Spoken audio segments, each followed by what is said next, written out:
the successful lawyers care about people first, and the successful lawyers treat the practice of law as a profession and as a career before they do a business.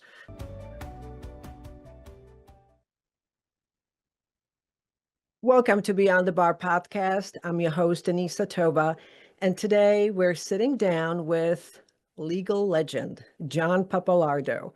He has over, decades, 34 years in matrimonial law. He's a certified arbitrator, mediator. He's the guy running a 12-member Powerhouse team at Pappalardo Law Group. But today we're leaving sort of the legal briefs behind to get to know the person behind the title. John, welcome to the show. Thank you, Denise. I appreciate you having me. You know, it's been a long time coming. We're two busy people, but I love this because we really there's no prep. I'm really just getting to know you outside of work. So this is a lot of trust. So I appreciate you being here. It's my pleasure, and I look forward to it. So John, you've built this incredible career in law, but let's go back a little bit. What were you like as a teenager? What were you into? Well, I was a very challenging teenager, and that may be an understatement if you ask my parents directly.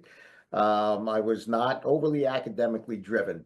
However, I had a wonderful social life with good friends and was very, very involved in athletics. And that's where I derived most of my enjoyment. And that candidly was my path into my undergraduate program, where I really learned to start appreciating through a liberal arts education, which my father in particular was a strong advocate of, the importance of learning and candidly, more importantly, the enjoyment within learning. That is a great lesson to instill by your father. So or what inspired you to get into family law?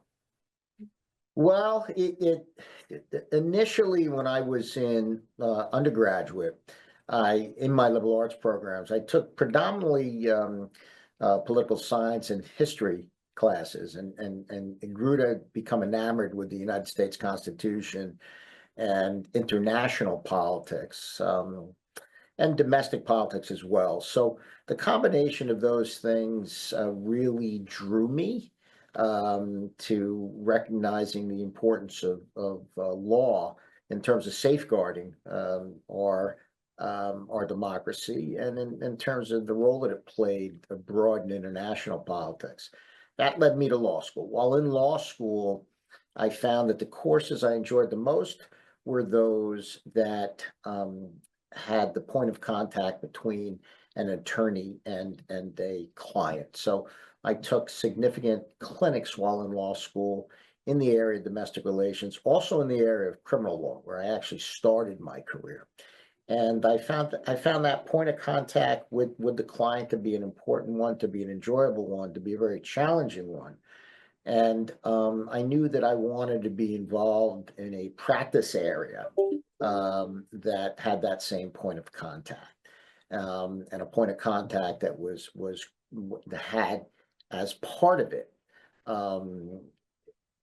the outcome weighing significantly on people's lives. And I wanted to be part of that problem-solving method that I aspired to, hoping that it would better their lives. My effort would better their lives, rather than simple transactional work or corporate work. So through those clinics, I decided that those were the practice areas I wanted to get involved in, namely criminal defense work, family law work. And after I opened up my own practice about a year and a half out of law school, my client base seemed to gravitate more towards the family law side.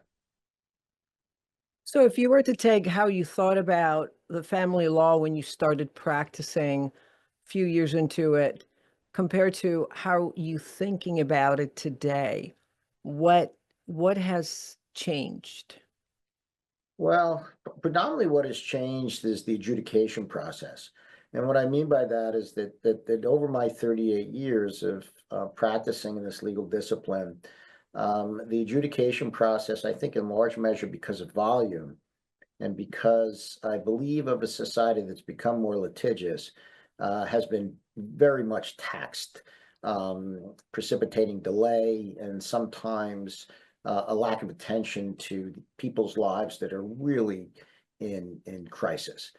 So I've evolved my practice somewhat with a recognition of that, where I'm now more involved in alternative dispute resolution.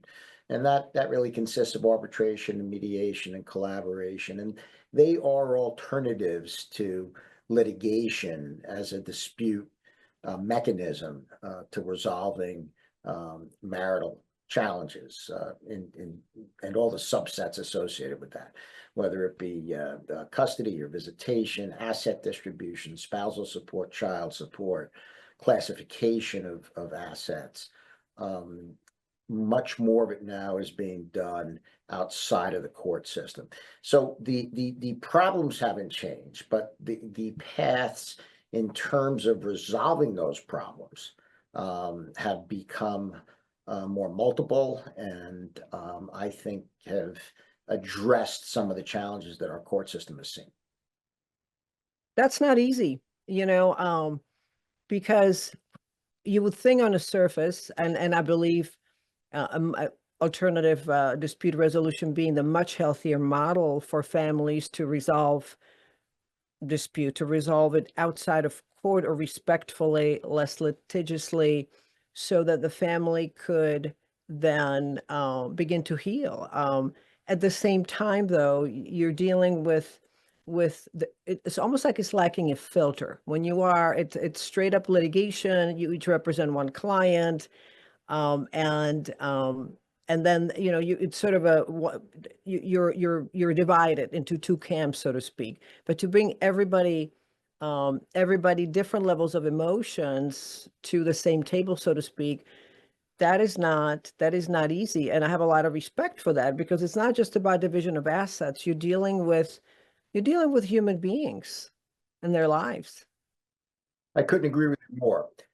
And I think that if you're going to meet that challenge as an ADR professional, you're going to need to have as a breadth of experience what it's like to be in a litigated environment. The adage that you have to understand the importance of a peaceful path. You need to recognize and understand and have experienced the indignities of war. I think is applicable here. So one of the tools that is used effectively, I believe, in breaking impasse in the mediated or the ADR environment, is to explain the space that this couple will be in if they fail in this mediated environment, and what litigation actually looks like. I don't think you can really convey that with transparency and credibility unless you have spent an enormous amount of time in that litigated space. But you're 100% right. The challenge is very real, but that's what makes the ADR practice so rewarding, because if you can meet that challenge and put this couple on a path towards resolving their issues in a less acrimonious way, in a more expedient way, in a more cost-efficient way, you are 100% right, Denisa. You enhance the prospect of healing, and to the extent that it exists, and it usually does exist after they engage in ADR, where it doesn't in litigation, you not only enhance it, you expedite it. And then that's really the professional satisfaction that at least I derive from that type of practice. That takes incredible heart and the right mindset. And I've interviewed dozens of practitioners, and when I asked if they could impart one advice to incoming attorneys, the general agreement was they need to understand that this is a career. This is not a job. And because you have such an impact on people's lives. Now, John, hope I understand that correctly. I understand that you are a referral attorney for the State Department for Missing and Exploited Children. Still, you represent essentially parents who have their children abducted. Is that correct? That's correct. International abductions, and they're actually adjudicated predominantly in federal court under what's known as the Hague Convention. And it's strictly a jurisdictional statute. So if you have a parent that has abducted with a child to a foreign or jurisdiction other than the United States, I am a referring attorney for the parent that's been aggrieved in an effort to be able to argue in federal court, predominantly in federal court. I've done a few in state court, that jurisdictionally, the custody dispute between these two parents should be adjudicated in the United States. Strictly a jurisdictional argument. Very meaningful, because if you lose it, and if you lose that argument, and your client needs to then depart to a foreign jurisdiction, depending upon where that foreign jurisdiction is, can become a lot more challenging. And you should know that to be enforceable, whatever jurisdiction the departing parent, the absconding parent, went to, has to be a signatory to the Hague Convention. And if they're not, then it really doesn't make a difference if you prevail in federal court or state court for that matter, because it's not going to be an enforceable order that's being issued by virtue of the fact that the jurisdiction that the parent absconded into is not a signatory to the Hague. That's a lot of intense work. So now tell me, how do you reset? That's a great question. And as I've grown into the profession, I have a variety of ways that I reset. First and foremost, the way I always reset is to spend time with my kids, whether it was 30 years ago, 20 years ago. I'm blessed in that I have 3 great boys, and I spend an enormous amount of time with them, and I genuinely enjoyed being with them. I hope they would say the same about me, and we have fun together. We really do have fun together. We do a whole variety of things. They're very much into music and food and culture. We spend a lot of time in the city doing all of those things. I love sports. I'm a massive sports fan, back from my high school and college athletic days. Baseball. I go to many baseball games. I had a very exciting season with the New York Mets this year. Professional football fan, collegiate football fan. So I spend time watching those games. And I love Manhattan. I spend a lot of time in Manhattan doing a whole variety of things. I try to exercise. I find that to be very anxiety relieving for me. I try to exercise both in the morning and in the evening. And so those are a variety of things that I try to do to de-stress and reset. Bike riding, love to bike ride, play golf, ski, which is starting to become more and more challenging for me. But those are the things I enjoy doing. Wow, very active guy. I love that. Yeah, skiing. It's I haven't skied for, gosh, it's been about a decade. I want to get back on it. Good luck finding the snow. It's not easy, particularly in the Northeast. It's almost impossible to find snow. I keep going further and further north, and I think this year I'm gonna have to go into Canada. You really have to go out west to get snow, or abroad. Yeah, no, absolutely. I mean, I lived in Colorado for almost 20 years. Okay. Great skiing there. Haven't skied here on the East Coast, and I'm warned it's not the same. No, much more challenging. It hurts a lot more when you fall on the East Coast. Yeah, I don't know about that. As I get older, it's like you struggle getting out of bed and not hurting yourself when you twist. So I agree, Denise. I'm going to try one more year. I just rented my skis. I didn't buy this year, so I'm going to just try one more year, see how it shakes out. that is so funny. Hey, what's one of your pet peeves? Oh, one of my pet peeves is I really don't like this organization. I think my staff will tell you one of the few times I start to get a little bit cranky is if we're looking for something. I find it very inefficient. And in my personal life, I don't like this organization. I don't like wasting time. So, everything should have its place. There should be structures and mechanisms that we use in our lives to stay organized, certainly my office. And that is a pet peeve of mine. If I can't find something, and I'm responsible for where it should be, oh, I get very angry at myself. So it is. It's an idiosyncrasy of mine. It's always been an idiosyncrasy of mine, and it is an absolute pet peeve. Wow. I think it's probably a little cousin of inefficiency. And yeah, that's interesting. Systems, to me, that's important. To me, it's almost you buying back your time, right? If you can do it, if, in my world, it's simplifying things, making it more efficient. Why take 20 steps if it can be done, in 5? And with the organization, it's almost like, I don't know what it feels like to you, but it's almost like clarity. It's like clarity, just get it done, and then find, it sort of releases time for other things which are more important. Yeah, that's interesting. Lincoln said an attorney's time is his stock in trade. And you're not doing a very good job with your stock in trade if you're spending your time looking for things. So yeah, no, I think it's critical. Efficiency is critical.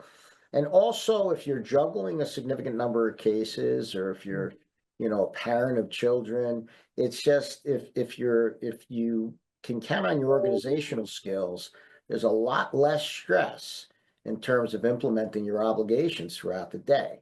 And when you should otherwise become overwhelmed because maybe your kids are challenging, you have many things on your tasks on your plate that you have to address in dealing with them, or if you have a significant number of cases that are coming to trial, or at least coming to a head in terms of what needs to be done.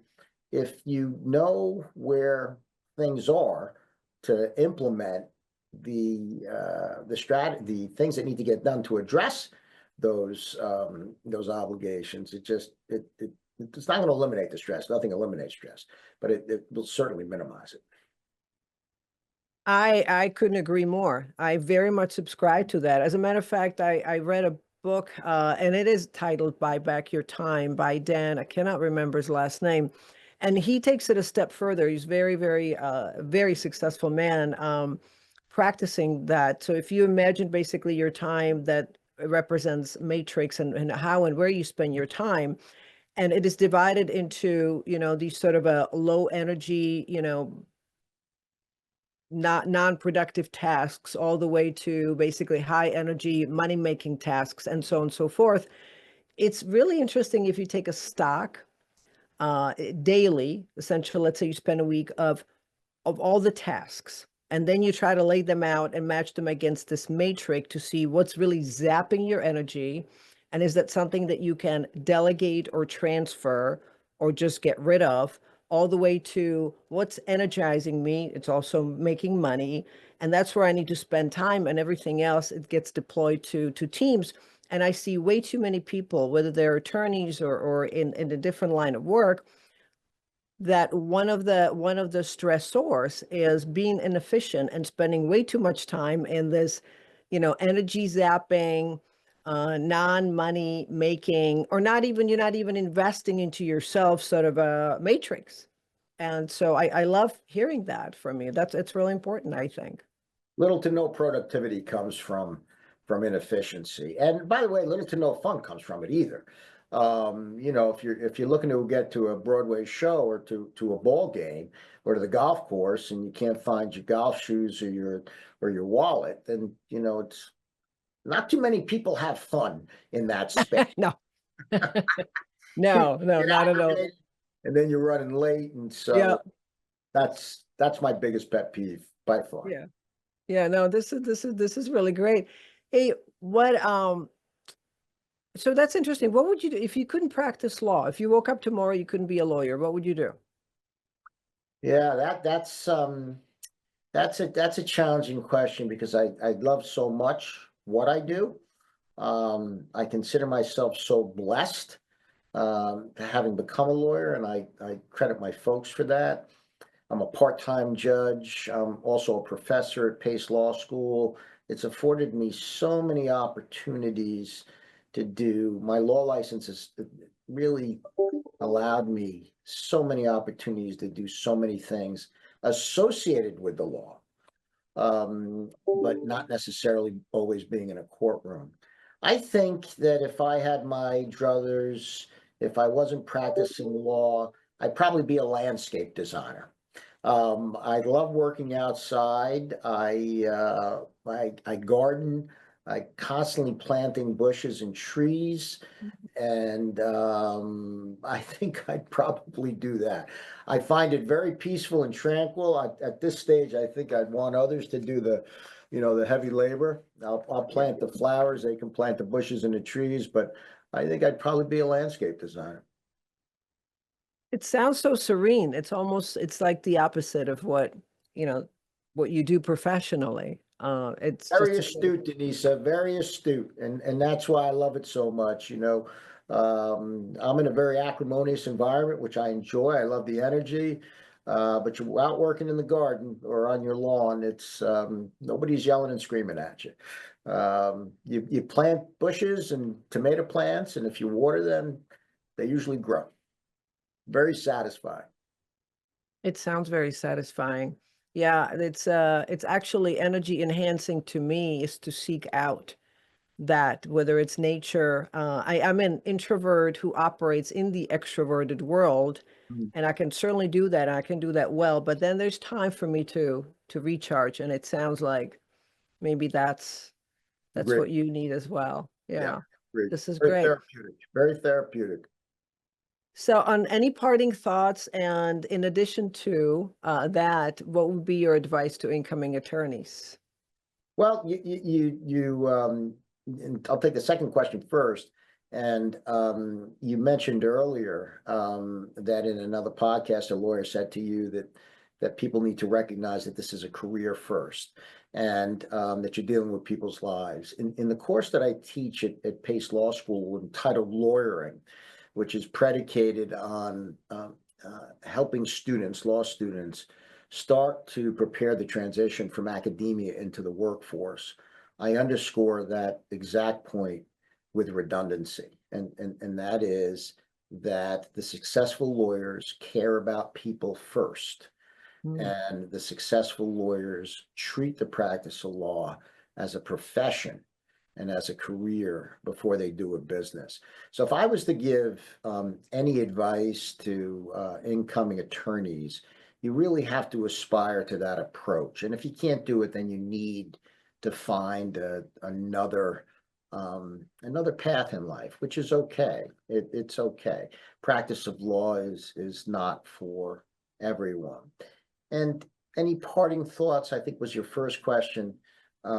Beyond that is that, if we as a profession can focus on problem solving in a way that's beneficial for everyone, I think rather than posturing, I think we probably enhance the service that we provide to the clients who seek that service. Great advice. John, it's been awesome having you here on the show and hearing not just about your career mission and also life behind it. So thank you so much. My pleasure, Denise. And again, thank you for having me. And to our listeners and viewers, make sure you check out the bio links below to learn more about John Pappalardo and how to get a hold of him. And do not forget to subscribe to our Beyond the Bar podcast channel. Follow us on all social media platforms.